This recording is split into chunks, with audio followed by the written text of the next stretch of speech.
I'm Igor Oganesov. This is Japan. If you have a mind to, you can find Pearl Harbor on the streets of Tokyo. In a face, a lean, ascetic face, there is something we Americans will rarely comprehend. A strange sort of swordsmanship called iaido. Its purpose is to decapitate, disembowel, kill the opponent with a single blow. And the strangest part of this whole ritual is that the swordsman never studies defensive maneuvers. If he does not kill with a single attack, he does not know how to protect himself.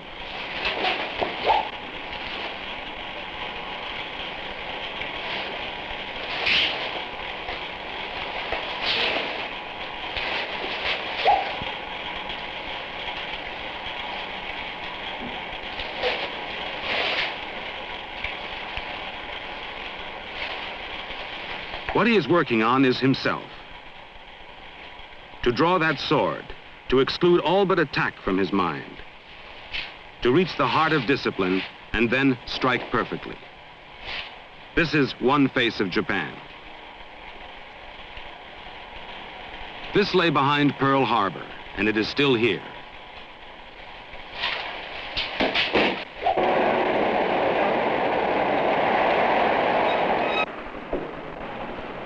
Of an afternoon, any afternoon, you can find something we Americans cannot comprehend.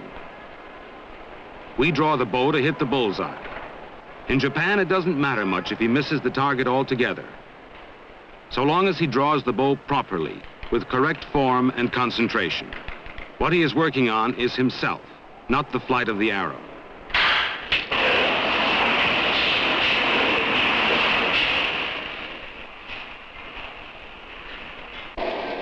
If we cannot understand the tension, equally we cannot understand the release from tension. Of an evening in a middle-class resort not far from Tokyo, the local accounting section of a Japanese firm, without their wives, checks into a hotel, modern as Miami. Down the neon-lit escalator, wearing summer kimonos, the businessmen move into Saturday night.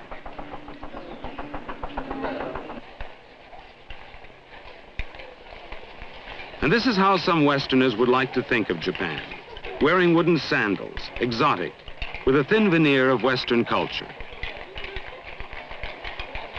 It all fits that stereotype of the Japanese. And we need only one more fact to dismiss the Japanese entirely. We need to see the imitation of the West. We are often so sure they are only imitators.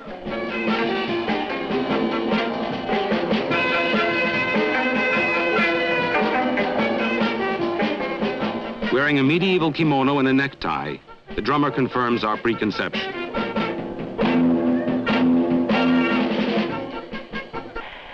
How can you draw the line of logic between the discipline of the swordsman and the release of a jazz tune played off key?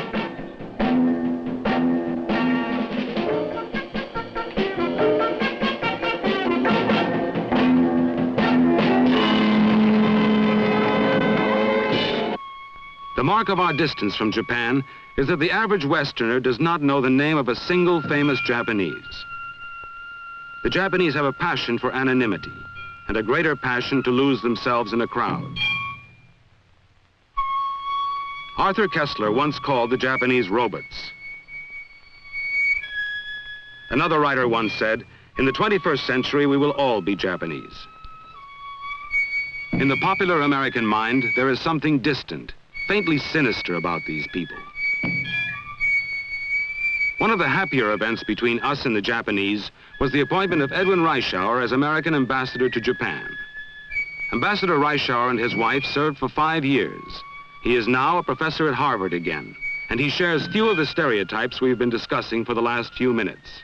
Professor Reischauer. We Americans have been transfixed with China and with our problems in Vietnam for so long that we often forget about Japan. We seem to take it for granted. Think of this, 100 million Japanese produce almost as much wealth as all the rest of Asia put together. In a very real sense, Japan is the great power of Asia. What happens between us and the Japanese is sure to be more important to us in the long run than what happens in Vietnam or even in our relations with China. What this film is really about is how the Japanese live and how well they solve their problems. In studying the Japanese, you'll have to eat a little intellectual spinach. It's good for you.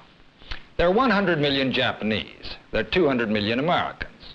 The United States ranks first in gross national product. Japan ranks third, well behind us and the Russians, but ahead of Germany, England, and France. Japan's rate of growth is faster than any other major nation.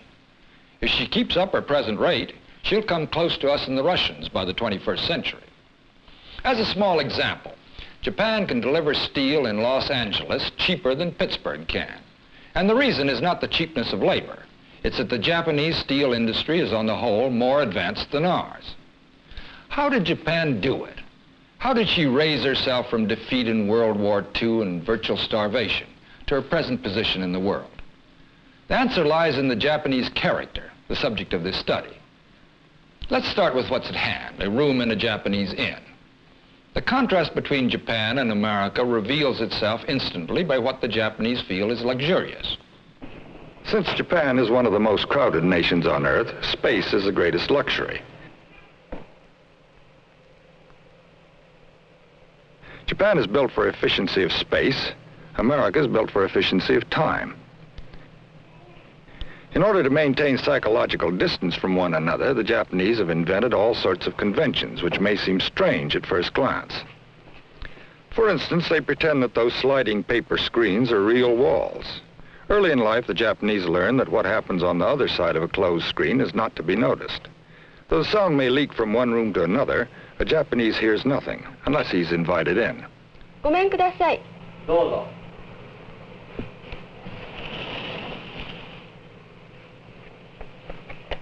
The compartments of Japanese life are like the compartments of a Japanese house. Within the same individual, each part of life is separated off from the other parts. All this grew out of Japan's tremendous overcrowding. The Japanese are jammed on top of each other in a way we're just beginning to experience in parts of our country. When you're packed as tightly as this, somehow you have to invent compartments. As one body presses against another, the only decent way to maintain privacy is to pretend the other person isn't there.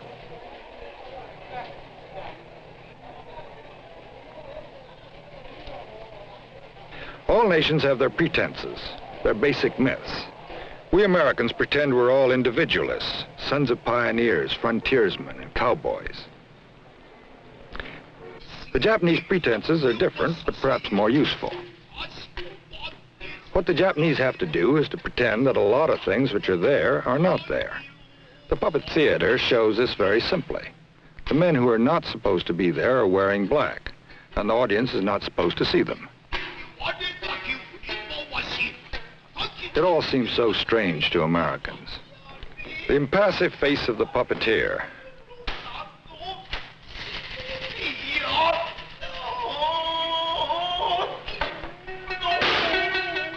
The wailing voice of the single man on the side who plays all the parts.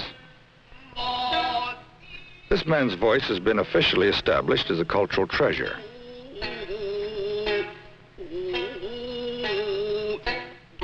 On stage, 3 levels of reality. You're not supposed to see the men in black at all. You're only half supposed to see the chief puppeteers.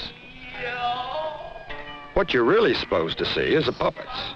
And after a while, that's all you do see.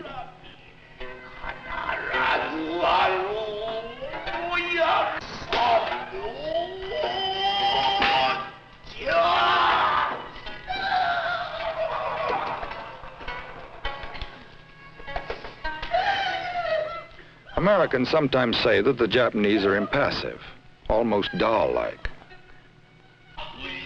But the human heart is the same everywhere. To be human is to be emotional, and the Japanese are very human and very emotional.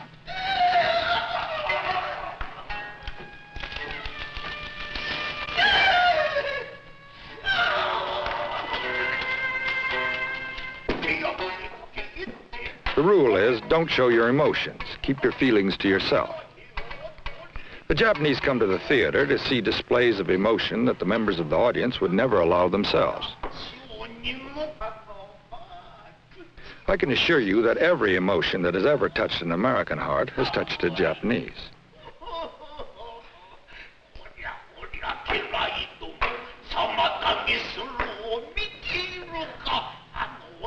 We may find the Japanese exotic, but to them we're equally exotic.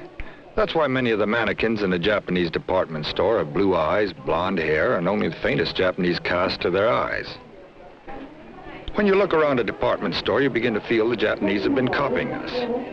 But actually, the Japanese invented the department store long before we did.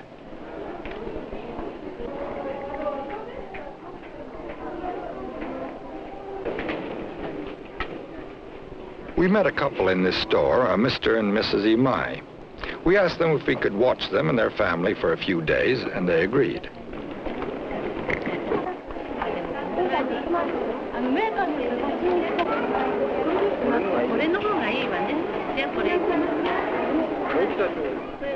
Mr. Imai is a little more outgoing. Mrs. Imai is typically timid. There was some reluctance when we suggested we'd like to come to their suburban home and film a gathering of the whole family. Things were a little stiff at first. Then normality began to ricochet around the table, and we began to see how a Japanese family really works. In theory, Japanese families are patriarchies. Mr. Imai wears a kimono at home, and he looks as if he runs the show. Mrs. Imai really runs the house. She just never says she does. The older son is quiet and reserved. The discipline of Japanese life has already gone to work on him. The younger son has not yet felt the pressures. The Japanese let children run reasonably free until about 11. The youngest niece is the darling of the family. What she wants, she gets. Young Japanese children are given freedom that even Dr. Spock might find excessive. The sister and brother-in-law are restrained as visitors and younger relatives. The grandparents have entered what is known as honorable retirement.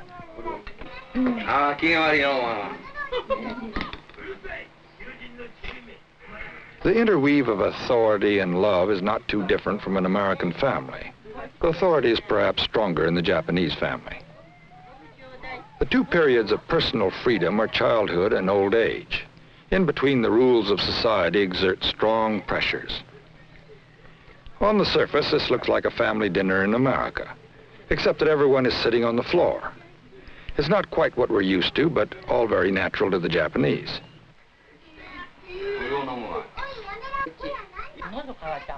Grandfather Imai sings a traditional song about trees and water.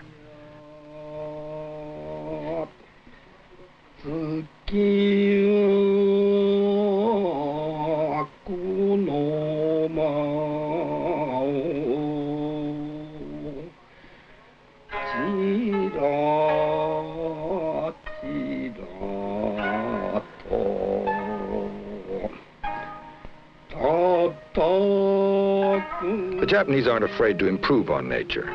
In their gardens, every tree, every rock, the whole landscape, in fact, has been set there by someone's hand. To the American eye, this seems like a natural forest, but these are not trees that have grown that way by chance.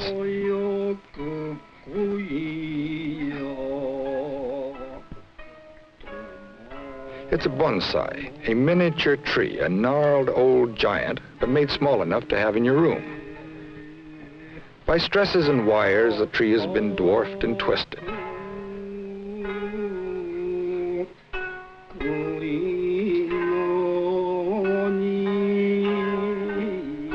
The essence of the tree isn't lost. The The miniature maples will change color with the seasons, shed their leaves in the fall, and come out again in the spring. All people everywhere are shaped by the unseen wires of society. The problem is it's hard to see what's working on you and easy to see what's working on others.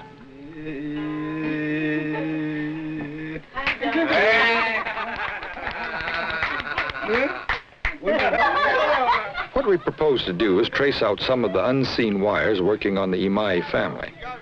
We'll start with the children.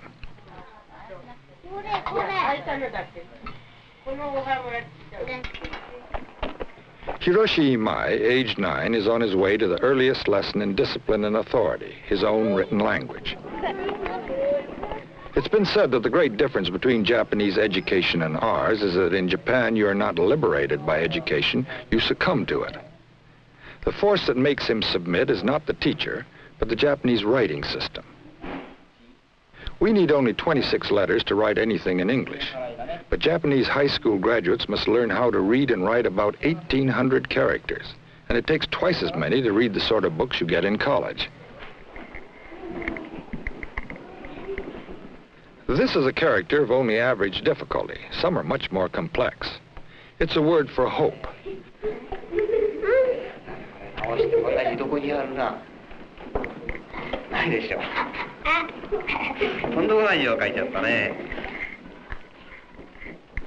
In a sense, the Japanese spend their whole lives learning to read and write.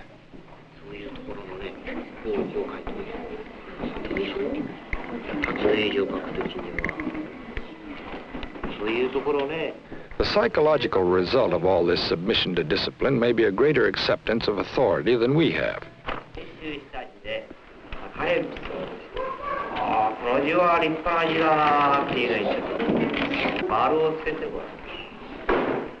It's not enough just to know how to read and write all these symbols. The Japanese think a good handwriting is a mark of refinement and character, so elegance and style count too. But one thing you will find throughout Japanese life, at the point where the discipline seems almost inhuman, the Japanese know how to find an emotional release from its tyranny. Hiroshi is writing the character for big, but he isn't very good at it yet. At home, Mrs. Imai is writing characters which are not only words, but a calligraphic painting as well. She's practicing her characters to refine her character. Thus, just at the point where the tree would break because of pressure, the Japanese let up. The Japanese design for living makes them disciplined to the point of compulsion. When they finally let loose, life becomes art.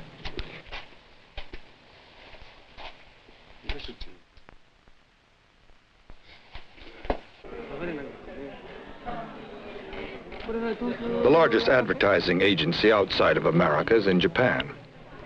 Mr. Imai is a minor official earning a little over $100 a week, with some interesting fringe benefits we'll talk about later on. He has a job for life. Japanese firms rarely fire their employees. But at about age 40, they'll make a basic decision. If he's good, he'll go into the power structure. Otherwise, he'll stay in a minor job until they retire him.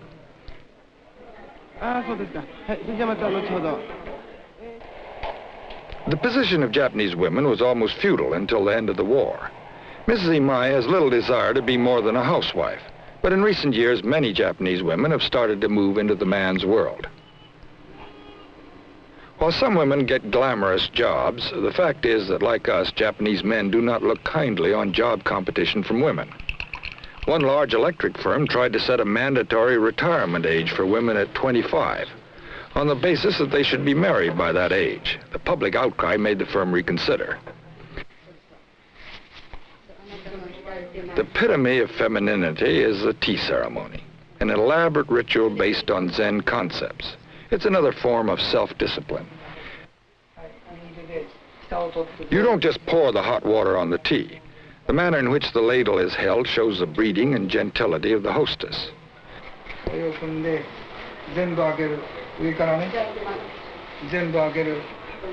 This is part of a school for brides. Most Japanese women prepare themselves studiously for marriage. It takes almost 2 hours for the ceremony to be performed properly. This is hardly instant tea. Japan used to be an agricultural nation, and many attitudes derive from that time. Traditionally, Japanese women worked in the fields with the men, and they do even more of the heavy work now, when so many men have left the farms for factory jobs in the cities. The rice harvest now is women's work.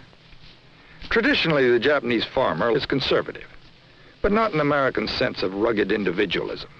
Conservatism means working within the group. Our kind of rugged individualism strikes them as a sort of neurosis. In American eyes, the most put-upon person in Japanese society is a woman, the wife, Mrs. Imai. A Japanese man once told me, a wife should be like the air you breathe. You can't do without it, but you don't think about it much. Her husband won't be home for dinner. She doesn't expect him. The people who do expect him are preparing his dinner.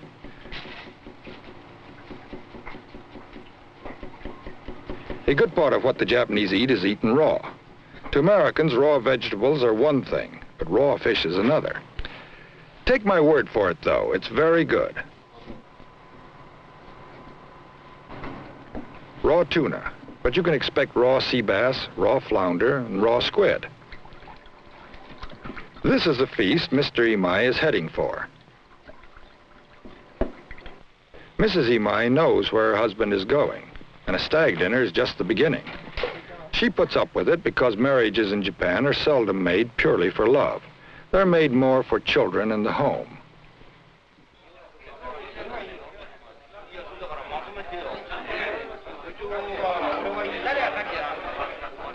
Mr. Imai stays out not only for business, but for male companionship. His social life centers on his office group.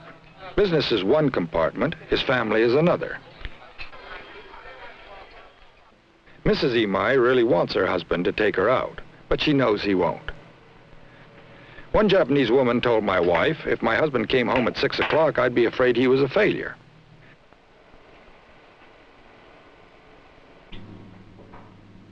Nobody's really sure what the absence of their fathers does to Japanese children, but the Japanese do suffer from an even greater generation gap than we do. At this age, the Imai sons don't expect to see much of their father. They do their duty, their homework.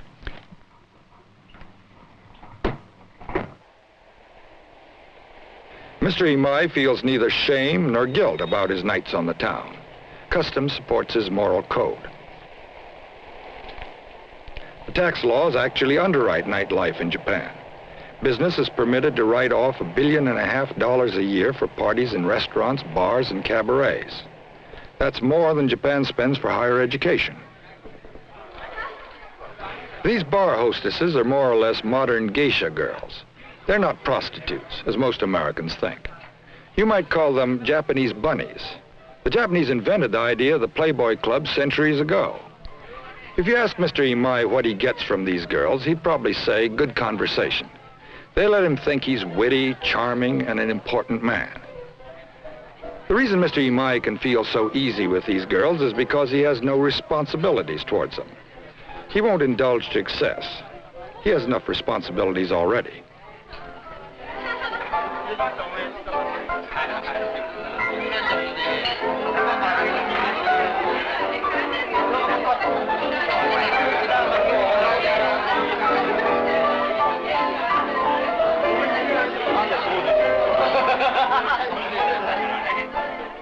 This is one of the fringe benefits that goes with a $100 a week salary. He just signs the company's name to the tab. That's the system, and a lot of jobs depend on it. More than 300,000 hostesses work in such establishments in Tokyo alone. If Mrs. Imai didn't feel neglected, she wouldn't be human. But because she's Japanese, she doesn't feel threatened. She knows he won't make a dangerous emotional attachment to anybody else. She waits and watches a Japanese equivalent of an American variety show. Incidentally, the girl who's singing doesn't speak English or understand it. She's just memorized the sounds phonetically. It's sheer memory work, like learning those thousands of characters.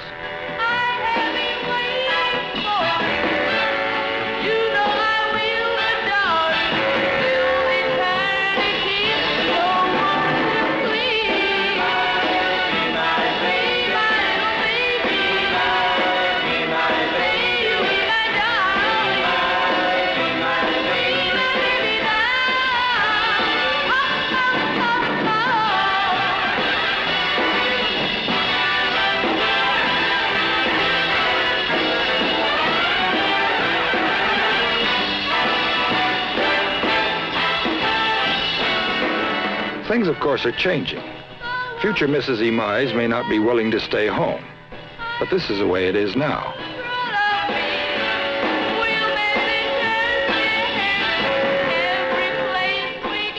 A good Japanese wife isn't supposed to go to sleep until her husband returns, no matter how late. He might be hungry. He might even want to talk to her. Once in a rare while, he might bring home some of his friends for a final nightcap. I'm sure that most American wives watching this whole situation are thoroughly infuriated.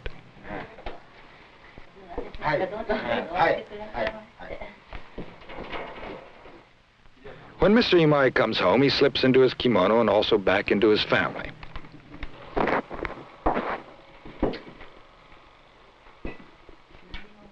The family comes before all else, for him and for her. The proper Japanese husband and the proper Japanese wife. So here again is the recurring theme of the puppet theater, compartmentation. Ignoring what is not to be seen.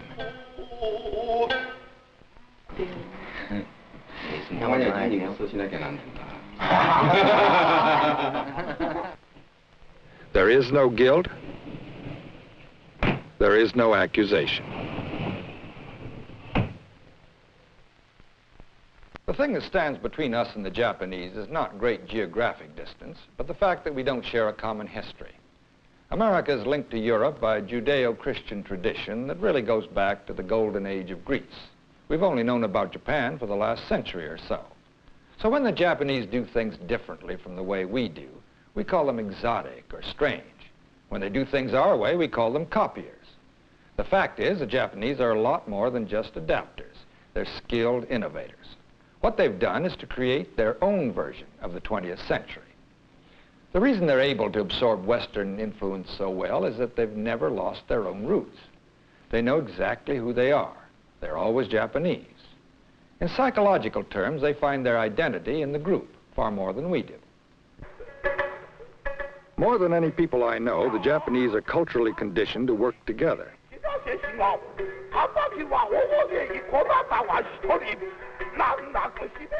They're always at their best when they're working with other people.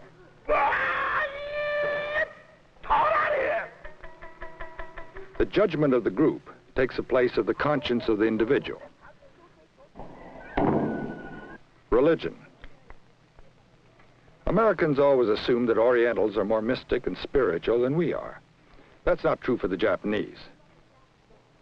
A second mistake we make is to read our concepts into their religions. For us, religion puts morality into our daily lives.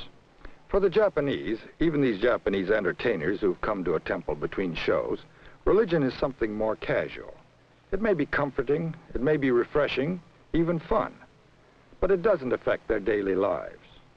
Japanese morals come from someplace else than heaven. The point of going to a temple is just to establish a momentary communion with a superior being.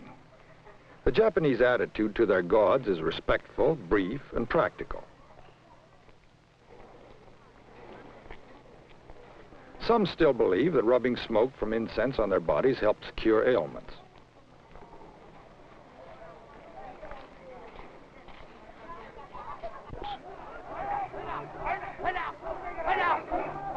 The fact that Japanese religions have little to do with morality is something difficult for us to understand. What keeps a Japanese society in check if there are no commandments and morality doesn't derive from God?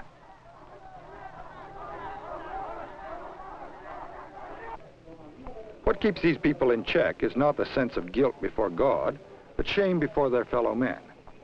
A parent disciplines a child not by saying this is wrong, but by saying people will laugh at you. Sin is not the same for them as it is for us. The greatest sin in Japan is to violate the social codes. Unlike America, the family doesn't protect the child from the scorn of society. It blames the child for having brought shame on the family. It praises the child for having brought honor to the family.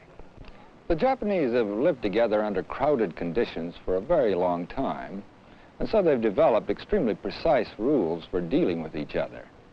It's a whole encyclopedia of manners and forms of politeness, covering every possible situation, no matter how complicated or unpleasant. The rules are much more complex and rigid than anything we're used to. One thing you can be sure of, between Japanese and Japanese, there's always a bow. The bow is the exterior sign of their rigid social code.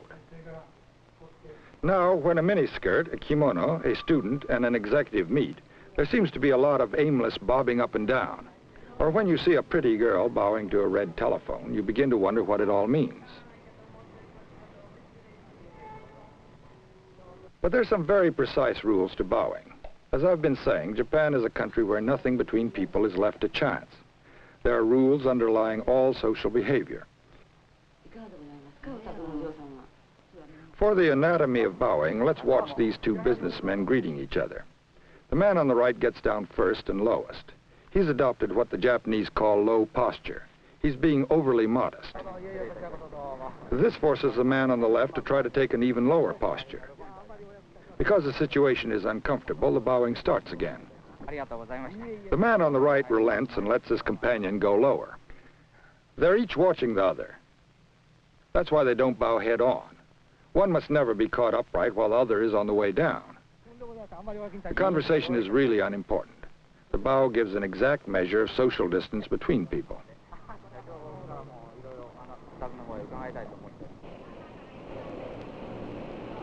The worst thing that any Japanese can say about another is that he behaved unpredictably. If you stick to prescribed form, you can't make a mistake. Into this land which swears by formality and homogeneity came we Americans, who swear by informality and individualism. The result of all this swearing is cultural shock.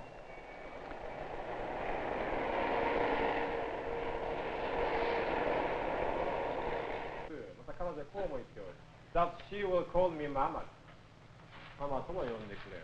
On a more serious level, English, mostly American style, is Japan's second language. Most Japanese study our language in school for 6 years. I wish I could report that the level of English is high. It isn't. But what is at a high level is the intensity with which the Japanese struggle with the problems they have to solve. Watch this scene. Not for the English, but for the concentration of effort. But she couldn't do that. Why?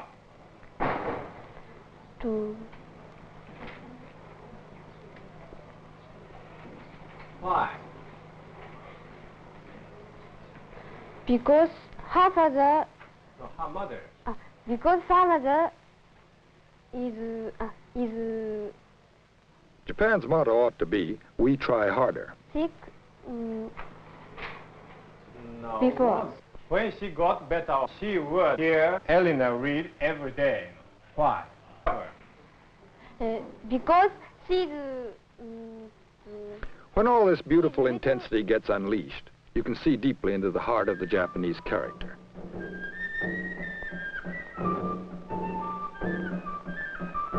The camera has not been tricked.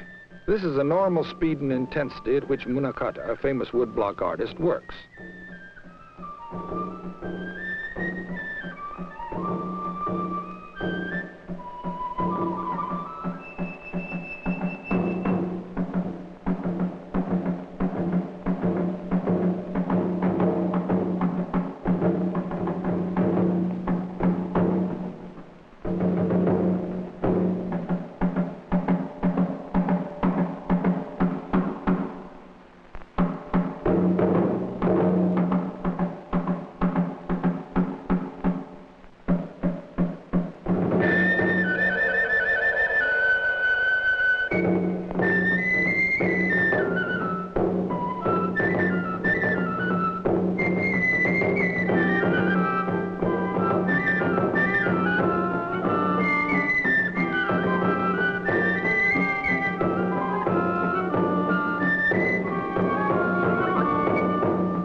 We Americans used to confuse this intensity with fanaticism, particularly when the end product was foreign to our tastes. But in things that are familiar to us, for example, the struggle to enter a top university, the same intensity is again visible. These anxious young men are awaiting the results of the competitive examination for entrance into Tokyo University, the most prestigious university in Japan. This is an especially tense moment in Japanese life. When the lists are posted, the numbers tell more than which students will be accepted. They indicate which young men will be the future leaders of Japan. Dissent plays as large a part in Japanese life as it does in ours. Students demonstrate in Japan for much the same reason they riot in America. The Japanese bring the same serious professionalism to disorder as they do to all their other activities.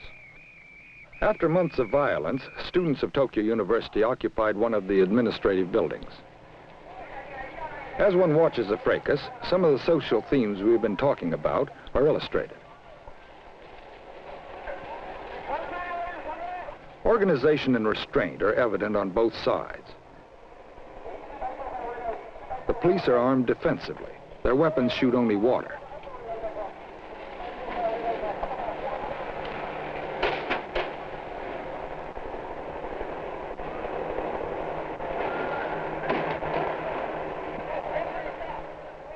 The police tactic in this strike was to wash the students away. That's water being dropped from the helicopter.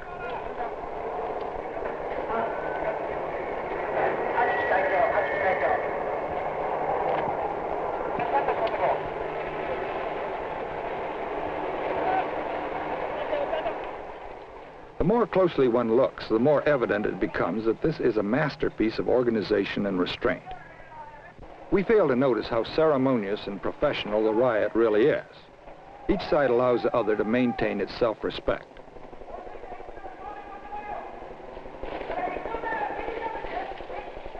The same rule is supposed to apply to politics. They believe the views of the minority should be respected. The ruling party is supposed to take into account the demands of their opponents. Consensus is what they're after, not just simple majority rule. Grassroots politics are much the same in Japan as in the United States. Their politicians go through the same rituals as ours. The country is ruled by a conservative coalition which has held power for 20 years. There's a good reason for this conservative rule. Japan has been doubling its income every 5 or 6 years. With that kind of success, the conservatives are likely to go on winning elections for some time to come.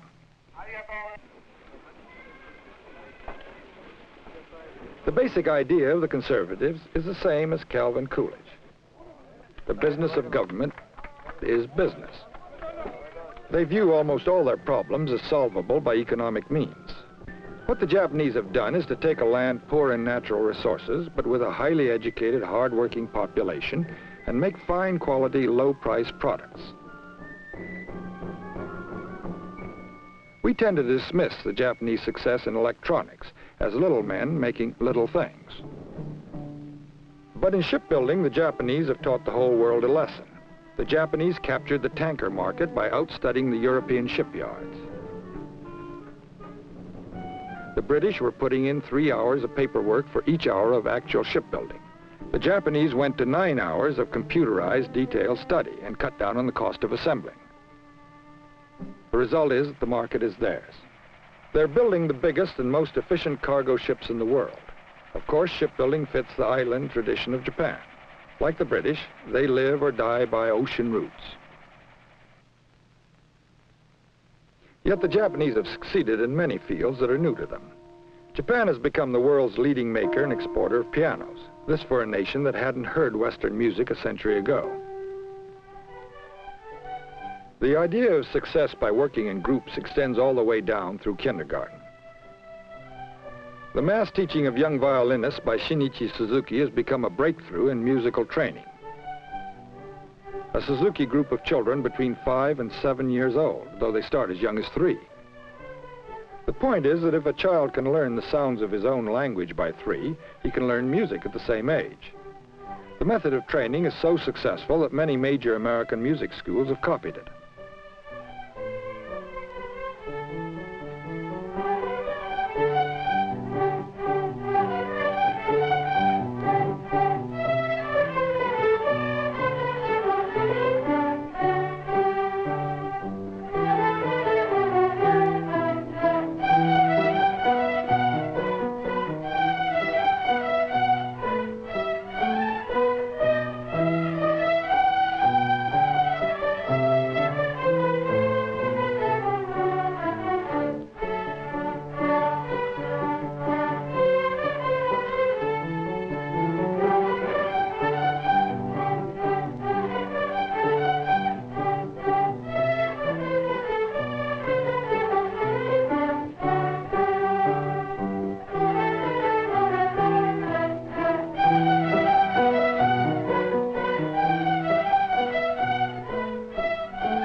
There's something that makes Westerners vaguely uneasy about hearing Bach played by Orientals.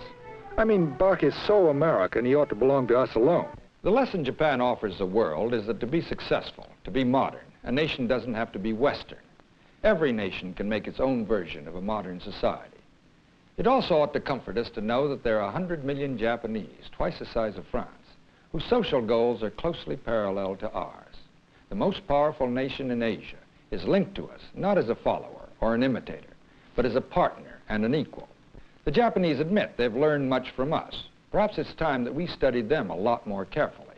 They've faced the problems of crowding and overpopulation without losing their sense of human values. It stands to reason that we may have something to learn here. And when the rest of Asia moves into the 20th century, the countries of the East may turn more naturally to the Japanese than to us. In the history of nations, there sometimes occurs a stage which later generations look back to as a golden age. It's a time when a nation exerts an influence on its neighbors and on the future far out of proportion to its actual size or wealth. Japan may be entering such a golden age right now. CBS News has presented The Japanese with Edwin Reischauer.